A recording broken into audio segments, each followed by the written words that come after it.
القرآن هدى للناس وبينات من الهدى والفرقان. السلام علیکم ورحمۃ اللہ وبرکاتہ. الحمدللہ رب العالمین والصلاة والسلام علی رسولہ الکریم وعلی آلہ واصحابہ اجمعین، اما بعد فاعوذ باللہ من الشیطان الرجیم. بسم اللہ الرحمن الرحیم. اقرأ بسم ربک الذی خلق، خلق الانسان من علق، اقرأ وربک الاکرم الذی علم بالقلم، علم الانسان ما لم یعلم. محترم سامعین کرام، میں سب سے پہلے اللہ سبحانہ وتعالیٰ کا شکر بجا لاتا ہوں. بے پا درود و سلامتی ہو محمد مصطفیٰ صلی اللہ علیہ وسلم پر. ناظرین کرام، گزشتہ 28 ایپیسوڈ سے مسلسل قرآن مجید کی الگ الگ ناحیے سے قرآن مجید کے بارے میں معلومات آپ کے سامنے پیش کرنے کی میں سعادت حاصل کر رہا ہوں، جس کو جنرلی علوم القرآن کے نام سے جانا جاتا ہے. اسباب نزول کی بات آئی، مقاصد سور القرآن کی بات آئی، ناسخ اور منسوخ کس کو کہتے ہیں، سبع احرف سبع قرات کا مطلب کیا ہوتا ہے، یہ آپ کے سامنے الحمدللہ پیش کرنے کی میں نے سعادت حاصل کی. اور اسی طریقے سے علوم القرآن میں قرآن مجید کے نام ہیں، قرآن مجید کے ناموں کا معنی اور مطلب کیا ہے، یہ سب الحمدللہ ہم نے جاننے کی کوشش کی. بہت سارے الگ الگ ٹاپک پر الحمدللہ اللہ تعالیٰ نے ہمیں سعادت دی کہ ہم یہ باتیں آپ کے سامنے پیش کر سکیں. تو ابھی ہمارا ٹاپک چل رہا ہے مقاصد سور القرآن. قرآن مجید کے صورتوں کے مقاصد یا اس کا اہداف، یعنی وہ محور، وہ سورے کا مین اہم کیا لب لباب ہو سکتا ہے. ویسے اسباق بہت ہے، بہت سارے اہداف ہو سکتے ہیں، لیکن ایک تو کم سے کم پوائنٹ یاد رہنا چاہیے، کیونکہ میں سورہ قیامہ سے لے کر سورہ نمبر 114 سورہ ناس تک کے صورتوں میں سے ایک ابرز، ایک ہائی لائٹڈ پوائنٹ آپ کے سامنے دینے کی کوشش کر رہا ہوں. کیوں؟ کیونکہ جنرلی نمازوں میں ہم یہ سورے پڑھتے اور سنتے رہتے ہیں. کم سے کم یہ سورہ آتے ہی اس سورے میں یہ سبق ہے، اگر یہ بھی بیٹھ جائے تو انشاءاللہ کم سے کم ایک سبق تو ہم مسجد سے لے کر باہر نکلیں گے تو ہماری زندگیوں پر اثر پڑے گا اور بھی قرآن میں سیکھنے کا شوق پیدا ہو سکتا ہے. اب ہم پہنچے تھے سورہ شمس اور سورہ لیل سے ہوتے ہوئے سورہ ضحیٰ تک. سورہ ضحیٰ میں اگر آپ غور کریں گے تو اس کے اندر نبی اکرم صلی اللہ علیہ وسلم کی زندگی سے متعلق گفتگو آپ کو زیادہ نظر آئے گی. سورہ شرح اس کے بعد بھی نبی اکرم صلی اللہ علیہ وسلم کے بارے میں گفتگو ہو رہی ہے. یعنی کہ اس سے پہلے بتایا جا رہا ہے کہ رول ماڈل، ایک انسان، ایسا ایک مثالی انسان بننا ہے تو اس کو سورہ فجر کے اندر جو ہیومینٹی کے کام وہ کرنا ہے، سورہ بلد کے اندر جو ہیومینٹی اور انسانیت کی بات ہے وہ اس کو کرنا ہے، سورہ شمس کے اندر اس کا نفس، اس کا باطن، اس کی نیتیں، اس کا دل، سب، اس کا عقل، اس کی فکر پاک ہونا ضروری ہے، اور اسی طرح سورہ لیل میں اس کا عمل پاک ہونا ضروری ہے. تو یہ ایک اچھے کامیاب انسان، شخصیت، تعمیر شخصیت کے لیے صورتیں آہستہ آہستہ انسان کو تربیت کر دیتی ہے. تو اب آخر ایسا کون ہے وہ شخص جو یہ سارے نعمتوں سے، سارے خصوصیات سے مالا مال ہو؟ تو حضرت محمد مصطفیٰ صلی اللہ علیہ وسلم ہے. سورہ ضحیٰ میں اللہ تعالیٰ نے جس نبی کو خاص طور سے تیار کیا، تو اللہ تعالیٰ نے قرآن مجید میں ارشاد فرمایا لَقَدْ كَانَ لَكُمْ فِي رَسُولِ اللَّهِ أُسْوَةٌ حَسَنَةٌ، کہ یقیناً نبی اکرم صلی اللہ علیہ وسلم تمہارے لیے بہترین نمونہ ہے. نمونہ کون دے رہے؟ اللہ سبحانہ وتعالیٰ دے رہے نا نمونہ. تو کیا اللہ سبحانہ وتعالیٰ نبی صلی اللہ علیہ وسلم اگر کچھ غلط کرے، غلطی کرنے والے اور غلط بولنے والے کو کیا نمونہ بنائیں گے؟ نہیں. تو اس کا مطلب اللہ تعالیٰ نے جب نمونہ بنایا تو اس کا مطلب نکلا کہ اللہ نے ذمہ داری لے لی کہ اب نبی صلی اللہ علیہ وسلم وہ کام نہیں کریں گے جو انسان کے لیے نمونہ نہ بننے والی بات آ جائے. اللہ نے جن کو نمونہ بنانے کی ذمہ داری لے لی اور اللہ نے منتخب کر لیا ہے، تو ظاہر بات ہے وہ شخص سب سے زیادہ نمونہ والا، سب سے زیادہ قابل، سب سے زیادہ افضل ترین انسان ہو گیا. سارے انسانوں میں، مخلوقات میں سب سے افضل اگر کوئی ہے سارے مخلوقات میں تو وہ محمد صلی اللہ علیہ وسلم. اللہ نے ان کو چنا ہے، اللہ نے ان کی تربیت کی ہے، اور اس کا بائی ڈیفالٹ مطلب یہ نکلا کہ اللہ اس نمونے کی حفاظت بھی کرے گا. کیوں؟ قرآن مجید یہ تو نہیں کہہ رہا ہے نا کہ محمد صلی اللہ علیہ وسلم نمونہ صرف صحابہ کے لیے. وہ قیامت میں جب تک قرآن میں پڑھا جائے گا، جب تک کہ قرآن مجید میں محمد صلی اللہ علیہ وسلم نمونہ ہے، تمہارا مطلب یہ ہے کہ اب نبی صلی اللہ علیہ وسلم کی سیرت، نبی صلی اللہ علیہ وسلم کی حدیث، نبی صلی اللہ علیہ وسلم کی وہ ساری باتیں محفوظ ہونا ضروری ہے جس میں نبی اکرم صلی اللہ علیہ وسلم کو نمونے کے طور پر آپ سمجھ سکتے ہو. تو سورہ ضحیٰ کے اندر کس طریقے سے نبی اکرم صلی اللہ علیہ وسلم کے بارے میں بتایا جا رہا ہے. الم یجدک یتیما فآویٰ ووجدک ضالا فہدیٰ ووجدک عائلا فاغنیٰ. کون تربیت کر رہا ہے؟ بچپن سے نبی اکرم صلی اللہ علیہ وسلم کو یتیمی کے حالت سے اللہ نے پوری زندگی کو، آپ کے پورے اعمال اور اخلاق کو اللہ نے اپنی ذمہ داری میں لے کر سنوارا ہے. اس لیے ہم کو بھی دعا کیا کرنی چاہیے؟ وَأَنْتَ خَيْرُ مَنْ زَكَّاهَا، اے اللہ تو ہمارے اس نفس کو تزکیہ کر دے، تو بہترین تزکیہ کرنے والا ہے. ہم دعویٰ نہیں کر سکتے کہ ہم اچھا بن جائیں گے، اپنے بچوں کو اچھا کر لیں گے، اللہ ہمارے اور سب بچوں کو تو تربیت دے، رب اجعلنی مقیم الصلاۃ ومن ذریتی۔ ہم نمازی نہیں بن سکتے، ابراہیم علیہ السلام بھی کہہ رہے اللہ تم مجھے اور میری ذریت کو نماز قائم کرنے والا بنا دے۔ پھر آگے کہا جا رہا نبی اکرم صلی اللہ علیہ وسلم، اللہ نے ان کو تیار کیا تو مقام بھی دیا اللہ تعالیٰ، نہ صرف تیار کیا اللہ تعالیٰ بلکہ مقام بھی دیا، الم نشرح لک صدرک ووضعنا عنک وزرک الذی انقض ظہرک ورفعنا لک ذکرک۔ تو اس کے اندر نبی اکرم صلی اللہ علیہ وسلم کی صفت اور نبی اکرم صلی اللہ علیہ وسلم کا ایک نمونہ بتایا جا رہا ہے، اور اس کے بعد ذکر آ رہا ہے سورہ تین کا۔ سورہ تین ابن تیمیہ رحمۃ اللہ علیہ اور علماء کرام نے کہا کہ یہاں پر اشارہ ہے انجیر کہاں اگتا ہے، والتین والزیتون، زیتون کہاں اگتا ہے، وطور سینین، یعنی طور سینین یہ آپ کو ملے گا سینا کی وادیہ جہاں پر طور کوہ طور تھا، موسیٰ علیہ السلام کو جہاں پر تورات ملی، والتین والزیتون، زیتون اگنے کی جگہ زبور جہاں پر نازل ہوئی، تین انجیر عیسیٰ علیہ السلام جہاں پر پیدا ہوئے، یعنی عیسیٰ علیہ السلام کی زمین یعنی انجیل مراد ہے۔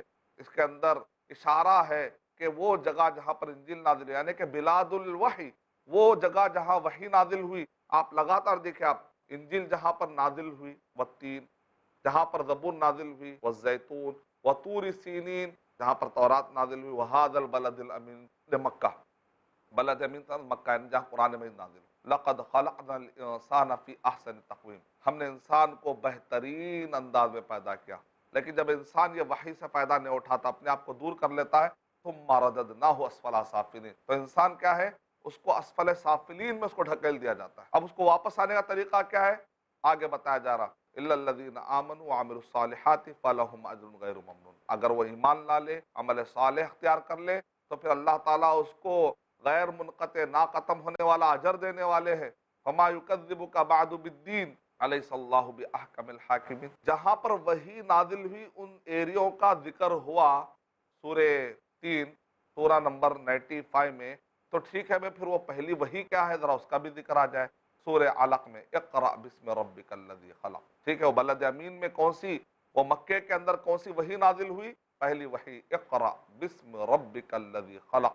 اور اس سورے کے اندر بھی آپ غور کریے تو اس کے اندر ایک اہم نصیحت کی جا رہی ہے۔ ایک انسان گناہ کب کرتا ہے، ایک انسان گناہ اس وقت پر کرتا ہے الرآہ استغنا، جب وہ سمجھتا ہے کہ میں بے نیاز ہوں، مجھے پیسہ بہت ہے، مال و دولت بہت ہے، مجھے کوئی پکڑ نہیں سکتا، تو ایسے وقت پر انسان کے اندر گناہ کا احساس پیدا ہو جاتا ہے، اور انسان تکبر میں کب آتا ہے، تکبر میں آنے کی کیفیت بتائی جا رہی ہے۔ پھر اس کے بعد جب یہ ٹاپک اٹھا کہ پہلی وحی کہاں نازل ہوئی، ظاہر بات ہے پہلی وحی مکہ بلد الامین میں، تو کون سی تھی، اقرا بسم ربک الذی۔ اچھا یہ جو پہلی وحی جو اقرا نازل ہوئی، یہ کب نازل ہوئی، سورہ قدر میں بتایا جا رہا۔ دیکھیے کیسے صورتوں کا آپس میں بڑا گہرا تعلق ہے۔ سورہ قدر میں بتایا جا رہا ہے کہ یہ لیلۃ القدر میں انا انزلناہ فی لیلۃ القدر وما ادراک ما لیلۃ القدر لیلۃ القدر خیر من الف شہر تنزل الملائکۃ والروح فیہا باذن ربہم من کل امر سلام ہی حتی مطلع الفجر۔ قرآن مجید جو نازل ہوا نا وہ لیلۃ القدر میں نازل ہوا۔ اچھا یہ سورہ نمبر 97۔ سورہ نمبر 98 میں کیا بتایا جا رہا، بینہ، جب قرآن میں نازل ہوتا ہے تو مقصد کیا ہوتا ہے، بینہ، اتمام حجت۔ لم یکن الذین کفروا من اہل الکتاب والمشرکین منفکین حتی تأتیہم البینہ، یعنی کہ بینہ اتمام حجت قائم کر دی، واضح دلیل آ جاتی ہے تاکہ اتمام حجت ہو جائے، اتمام حجت ہو جاتی ہے۔ تو اس کے بعد سورہ نمبر 99 میں بتایا جا رہا ہے کہ آدمی اس کے بعد بھی اگر نہیں سدھرتا تو زلزلے آتے ہیں، سورہ زلزال، اس کے بعد سورہ زلزال ہے، ہلاکتیں آتی ہیں جب آدمی برائی کرتا ہے، لیکن وہاں پر اگر اصلاح کرنے والے اٹھ کھڑے ہوتے ہیں تو اللہ تعالیٰ ہلاکتوں کو روک لیتے ہیں۔ سورہ ہود سورہ نمبر 11 کے 117 میں اللہ تعالیٰ ارشاد فرما رہے ہیں وَمَا كَانَ رَبُّكَ لِيُهْلِكَ الْقُرَىٰ، تمہارا رب ہلاک نہیں کرتا سٹیز کو، آبادیوں کو، بظلم شرک کی وجہ سے، وَأَهْلُهَا مُصْلِحُونَ، اگر وہاں پر اصلاح کرنے والے موجود ہوں تو شرک کی وجہ سے اللہ تعالیٰ تباہ نہیں کریں گے، ہلاک نہیں کریں گے، لیکن اگر وہاں پر اصلاح کرنے والے موجود نہ ہوں تو پھر شرک کی وجہ سے وہاں پر تباہی آ سکتی ہے۔ تو مطلب کیا نکلا، اتمام حجت کے بعد زلزلے آ جاتے ہیں، مصیبتیں آئیں گی، تکلیفیں آئیں گی۔ وَإِذَا أَرَدْنَا أَن نُهْلِكَ قَرْيَةً أَمَرْنَا مُتْرَفِيهَا، جب بھی ہم ارادہ کر لیتے ہیں کہیں پر کچھ تباہی مچانے کا تو وہاں کے مالداروں کو خوب بڑا چڑھا کر دیتے ہیں، وہ لوگ کھل کر فسق و فجور کرتے ہیں، اور اللہ سبحانہ و تعالیٰ کہہ رہے ہیں کہ ہم اس وقت تک کسی بھی قوم کو ہلاک نہیں کرتے جب تک کہ ہم ایک رسول کو وہاں پر بھیج نہ دیں۔ سورہ زلزال کے بعد آپ کو ملے گا سورہ عادیات۔ جب زلزلے اس پر آتے ہیں، مصیبتیں آتی ہیں، اچھا کب ہوتا ہے؟ جبکہ وہ اتمام حجت پر دلیلیں پہنچنے کے بعد ہی اللہ سبحانہ تعالیٰ عذاب کا سلسلہ شروع کرتے ہیں۔ شهر رمضان انزل فيه القرآن۔ دراصل انسان اتنا کٹھور ہو جاتا ہے، مصیبتیں آتی ہیں، ہلاکتیں آتی ہیں، تو بھی غور و فکر نہیں کرتا۔ ایسا آدمی کب ہو جاتا ہے؟ جب سورہ عادیات میں بتایا گیا، جب اس کے اندر مال کی شح بڑھ جاتی ہے، حب الخیر، دنیا مال، بس اسی کے اندر الجھ جاتا ہے نا، تو پھر اس کو آخرت کی سوچ ختم ہو جاتی ہے، اور وہ دوسروں کی تباہی کو دیکھ کر سبق لینا چھوڑ دیتا ہے۔ اور اللہ سبحانہ و تعالیٰ بار بار کہہ رہے ہیں، دیکھو آخرت سے غافل مت ہو، یہ دنیا کے اندر تم ڈوب جاؤ گے اور آخرت کو یاد نہیں کرو گے۔ دنیا کی فیوچر پلان نہیں، مرنے کے بعد بھی فیوچر آنے والا ہے، تمہارے فیوچر میں موت آنے والی ہے، ہمارے فیوچر میں حشر کا میدان آنے والا ہے، ہمارے فیوچر میں نفخ سور پھونکا جانے والا ہے، فیوچر میں قیامت قائم ہونے والی ہے۔ یہ سب چیزوں کو دماغ میں رکھ کر فیوچر پلاننگ کرو۔ یہ دنیا کو راستہ بناؤ آخرت کی کامیابی کا، دنیا کو منزل بناؤ آخرت کی کامیابی کا، یہ دنیا ہی کو سب کچھ سمجھ کر مت بیٹھو۔ سورہ قاریعہ، القاریعۃ ما القاریعہ وما ادراک ما القاریعہ یوم یکون الناس کالفراش المبثوث، آنے والے تمہارے فیوچر میں قیامت آنے والی ہے، اس کے لیے کچھ توشہ تیار کرو، صرف دنیا کے اندر ہی الجھ کر مت رہو۔ سورہ تکاثر اس کے بعد کی صورت میں ہے، الہاکم التکاثر، دنیا میں ایک دوسرے سے آگے بڑھنے کے کمپٹیشن میں اتنا غافل ہو گئے حتیٰ زرتم المقابر، قبروں تک چلے گئے، لیکن پھر بھی مجھے ان سے آگے بڑھنا، دنیا میں آگے بڑھنا، آخرت کا توشہ تیار کرنے پر سوچنا چاہیے۔ سورہ قاریہ میں بتا جا رہا، فاما من ثقلت موازینہ فہو فی عیشۃ راضیہ، جن کے نیکیوں کے پلڑے بھاری بھاری رہیں گے وہ عیش و آرام میں رہیں گے، جن کے نیکیوں کے پلڑے خالی خالی رہیں گے وہ ان کا ٹھکانہ حاویہ ہے۔ حاویہ کیا ہے؟ وما ادراک ما ہی، نار حاویہ، حامیہ، دہکتی ہوئی آگ کو حاویہ کہتے ہیں۔ یعنی آدمی کو یہ دماغ میں، جیسے کہتے ہیں نیکی کر دریا میں ڈال، نہیں، نیکی کر ترازو میں ڈال۔ جب بھی آپ سو رہے دماغ میں یہ سوچئے، کیا آج میرے نیکی کے پلڑے میں کچھ گیا یا برائی کے پلڑے میں چلا گیا؟ کیونکہ قیامت میں اللہ سبحانہ و تعالیٰ ان پلڑوں کو جب ناپیں گے تو کہ ایسا تو نہیں کہ ہمارے نیکیوں کے پلڑے خالی خالی ہو جائے، اس کو وزنی بنائیں گے تو نیکی کا پلڑا بھاری ہوگا تو نیچے آئے گا نا۔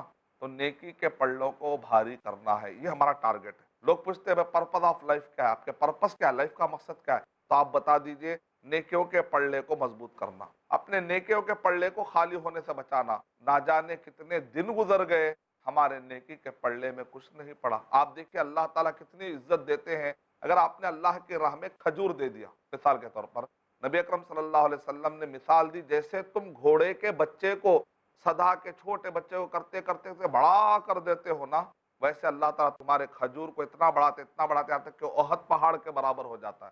اب مان لیجئے کہ آپ نے اللہ کی راہ میں 100 ریال دیے، تو 10 ریال کے اندر کھجور کتنے؟ 1 کلو کھجور آتے، 1 کلو کھجور میں کم سے کم آپ 100 کھجور بھی رکھ لیجئے۔ اگر مان لیجئے آپ نے 100 ریال اللہ کی راہ میں دے دیے اور 10 ریال میں 1 کلو کھجور آتا ہے، تو 1 کلو کھجور میں کم سے کم 100 کھجور بھی اگر آپ رکھ لیجئے، چھوٹے چھوٹے کھجور ہلکے سے، 100 ریال کے کتنے ہو گئے؟ لگ بھگ 10 کلو۔ 10 کلو کا مطلب ہو گیا کہ 100 کے حساب سے 1000 کھجور۔ ایک کھجور کتنی بڑی فضیلت ہے، تو 1000 کھجور اگر آپ نے اللہ کی راہ میں دے دے، قیامت کے پہاڑ ہی پہاڑ، اور یہ پہاڑ آ کر تصور کریے کہ آپ کے نام اعمال میں آپ کے وہ پلڑے میں گر جائے، تو آپ کا پلڑا تو جھکے گا نا انشاءاللہ۔ سبحان اللہ و بحمدہ، سبحان اللہ العظیم پڑھنے سے بھی پلڑا بھاری ہوتا، الحمدللہ کہیں گے تو ترازو نیکیوں سے بھر جائے گا۔ اچھے اخلاق ترازو کو بھاری بنا دیتے ہیں۔ اگر یہ حالت ہے پھر فرض نمازوں کی کتنی اہمیت ہوگی، عقیدے کی کتنی اہمیت ہوگی، توحید کی کتنی اہمیت ہوگی، روزوں کی، نماز کی، زکوٰۃ کی۔ پھر رمضان مبارک میں اپنے عمل کو مضبوط کیجئے، ترازو کو بھاری بنانے کی کوشش کریے۔ اللہ مجھے بھی توفیق دے، آپ کو بھی توفیق دے۔ ہم سب کا ایک ہی غم ہے نا، ہم سب کا ایک ہی غم ہے، مل بانٹ کر ایک دوسرے کو سنبھال کر جنت میں لے جانا ہے۔ وہ ہے ہمارا غم کیا ہے؟ وہ ہے کہ اگر اللہ تعالیٰ جہنم میں ڈال دیا تو کیا ہوگا میرا، یہی ٹینشن ہے۔ باقی کے سب ٹینشن کو معمولی سمجھ جائیے۔ بڑا ٹینشن آخرت کا ٹینشن ہے، باقی کے سب معمولی دنیا کے نقصانات کو معمولی سمجھیے آپ۔ سورہ تکاثر میں بتایا جا رہا ہے کہ دنیا میں گم ہو جانے والوں کی کیفیت کیا ہوتی ہے۔ سورہ قاریہ میں آخرت کانشیسنس، آخرت کو سامنے رکھ کر سوچنا، آخرت رخی سوچ، سورہ قاریہ کے اندر۔ اب ایک آدمی اپنے توشے کو اچھا کرنا چاہ رہا ہے، دنیا کے اندر کمپٹیشن میں گم نہیں ہونا چاہ رہا ہے، تو ٹھیک ہے، اس کے کامیابی کے لیے کچھ تو کرائٹیریا پورا کر لیا تو میں کامیاب ہو جاؤں گا، تو سورہ عصر پڑھ لے، سورہ نمبر 103۔ اس کے بعد سورہ نمبر 103 میں کیا، والعصر۔ اگر تم کامیاب ہونا چاہتے، دنیا کے رنگ رلیوں میں تم گم ہونا نہیں چاہتے، چار کام اچھا مضبوطی سے کرتے رہیے، انشاءاللہ بیڑا پار ہو جائے گا انشاءاللہ۔ کیا ہے وہ نجات کا راستہ؟ ان الانسان لفی خسر، بے شک انسان نقصان میں۔ لیکن کون سا آدمی نقصان سے بچ جائے گا، نجات پا جائے گا؟ جو چار کام کرے گا، اپنے ایمان کو مضبوط کریے، اپنے عمل کو مضبوط کریے، اپنے ایمان کو شرک سے بچائیے، کفر سے بچائیے، غلط عقیدے سے بچائیے، اور اپنے عمل کو بدعتوں سے بچائیے، صالح عمل صالح ہونا چاہیے۔ دعوت، اصلاح و تواصو بالحق، حق کی وصیت کرنا، دعوت اور اصلاح و تواصو بالصبر، اور صبر کی وصیت۔ اگر یہ چار کام اچھے کریں گے تو ترقی ہوگی، جتنا یہ چار کام بھی نقصان میں جائیں گے اتنا نقصان میں چلے جائیں گے۔ کامیاب ہونے والے کی صفت ہے کہ چار چیزوں پر عمل کرتے ہیں۔ ناکام ہونے والوں کی صفت کیا ہے؟ وَيْلٌ لِكُلِّ هُمَزَةٍ لُمَزَةٍ، جہنم ہے ان کے لیے جو مذاق اڑانے والے ہیں، آڑے نام رکھنے والے، الذی جمع مال و عددہ، جن کی نظر خالی مال مال مال، مادہ پرست، مادہ پرست، میرے میٹریلسٹک آدمی ہمیشہ کیا مال پہ نظر ہوتے ہیں، اور اسی کی بنیاد پر لوگوں کی وہ بے عزتی اور عزت کرتا ہے۔ عزت کرتا ہے تو مال کی بنیاد پر، بے عزتی کرتا ہے تو مال کی بنیاد پر، آڑے نام رکھتا ہے۔ یحسب ان مالہ اخلدہ کلا لینبذن فی الحطمہ وما ادراک ما الحطمہ نار اللہ الموقدہ التی تطلع علی الافئدہ انہا علیہم مؤصدہ فی عمد ممددہ۔ تو اب یہ جو ناکام ہو جانے والے جو لوگ ہیں نا، کامیاب ہونے والے محمد صلی اللہ علیہ وسلم ان کے پیروی کرنا ہے، لیکن جو ناکام ہو جانے والے جو لوگ ہیں، ویل لکل ہمزۃ لمزہ، یہ دراصل وہ کفار قریش ہے۔ وہ کفار قریش آہستہ آہستہ اپنی کریڈیبلٹی، اپنی اہمیت، اپنا عہدہ، اور ان کو جو اللہ نے عہدے سے نوازا تھا وہ اپنا عہدہ نبھا نہیں پا رہے تھے۔ کیا کیا انہوں نے؟ ان کو کعبے کی صدانت ملی، کعبے کو سنبھالنے کا، اس کعبے کی وجہ سے ان کو جہاں جہاں عزت ملی، آخری میں نہ وہ کعبے کے پاس توحید قائم کر سکے، الٹا ننگے ہو کر اس کا طواف کرتے تھے، کعبے کی بے حرمتی کرتے تھے، کعبے کے پاس خالی کھانا کھلا لینا، مسکینوں کو کھانا کھلانا، اسی کو سمجھتے تھے کہ ہم نے سقایا، رفادہ اور زمزم پلانا، اسی کو انہوں نے سب سمجھ لیا تھا۔ لیکن وہ اپنی ذمہ داری بھول گئے۔ ان کی ذمہ داری کیا تھی؟ ابراہیم علیہ السلام کے نقش قدم پر چلتے ہوئے کعبے کو توحید کا مرکز بنانا، بتوں سے پاک کرنا۔ انہوں نے بتوں سے اس کو سجا دیا۔ آخری میں جب ابراہا نے جب اس کعبے پر حملہ کیا تو چھوڑ کر بھاگ گئے، یعنی آہستہ آہستہ ان کی دنیاوی اعتبار سے ایلیجبلٹی ختم ہو رہی۔ آگے کے سورے میں لیلاف قریش ایلافہم رحلۃ الشتاء والصیف فلیعبدوا رب ھذا البیت الذی اطعمہم من جوع وآمنہم من خوف۔ ایک آدمی کیا چاہتا ہے اپنی زندگی میں؟ پیس اینڈ پراسپیرٹی، امن چاہتا ہے، روٹی کپڑا اور مکان، بیسک نیڈ چاہتا ہے۔ اللہ تعالیٰ نے کعبے کی وجہ سے ان کو کیا کیا نہیں دیا تھا؟ ایلافہم رحلۃ الشتاء والصیف، جب گرمی کا موسم آتا تو سیریا چلے جاتے، جب سردی کا موسم آتا تو یمن چلے جاتے تھے، کہ یمن ذرا گرم ایریا ادھر سائڈ، سیریا ذرا ٹھنڈا ایریا ہے، اور بڑی آسانی سے آتے اور کوئی چھیڑتا نہیں تھا، کیونکہ کعبے کے لوگ ہیں، کعبے کے ذمہ داران ہیں، کعبے کی وجہ سے عزت ملی۔ تو کعبے کی وجہ سے عزت ملی تو کعبے کا احترام کرنے کے بجائے کعبے میں لا کر بت ڈال دیے، کعبے کے رب کو بھول گئے اور کعبے کے اندر لا کر بت ڈال دیے۔ اس سے بڑھ کر ناشکر اپنا کیا ہو سکتا ہے؟ فَلْيَعْبُدُوا رَبَّ هَذَا الْبَيْتِ، ان کو تو چاہیے تھا کہ کعبے کے رب اللہ تعالیٰ کی عبادت کرتے، اس کو چھوڑ کر وہ کعبے کے اندر بتوں کو رکھ کر ان کی عبادت کرنا شروع کر دیتے ہیں، یار توحید بھی گڑبڑ ہوگی۔ ان کے پاس دنیاوی اعتبار سے ایک سنبھالنے کی جو ذمہ داری ہے وہ بھی ختم، اخلاق اتنے گر گئے، اخلاق میں بھی گر گئے۔ وجہ کیا ہے؟ جب آخرت کا انکار کر دیتا ہے تو آدمی کا اخلاق بھی گر جاتے ہیں۔ اَرَأَيْتَ الَّذِي يُكَذِّبُ بِالدِّينِ، بدلے کے دن کا جس نے انکار کر دیا، یتیموں کو دھکا مارتا ہے۔ ایسا آدمی کیا کرتا ہے؟ جس کا دل سخت ہو جاتا ہے۔ آخرت کو، قبر کو جو آدمی یاد رکھتا ہے نا، اس کا دل نرم ہو جاتا ہے، اچھے اچھے کام کرنے لگتا ہے۔ دل سخت ہو جاتا ہے تو اچھے کام کرنا اس کو نہیں لگتا، بلکہ ظلم کرتا ہے، پنجا لڑاتا ہے، لوگوں کا مال ہڑپ لیتا ہے۔ جب اس کو آخرت کا تصور مضبوط نہیں ہوتا ہے تو ایسے کام کرتا ہے۔ کیا کرتا ہے؟ اَرَأَيْتَ الَّذِي يُكَذِّبُ بِالدِّينِ، وہ جس نے آخرت کا انکار دیا، کیا آپ نے دیکھا وہ کیا کرتا ہے؟ فَذَلِكَ الَّذِي يَدُعُّ الْيَتِيمَ، یتیموں کو دھکا مارتا ہے۔ وَلَا يَحُضُّ عَلَىٰ طَعَامِ الْمِسْكِينِ، وہ مسکینوں کو کھانا نہیں کھلاتا۔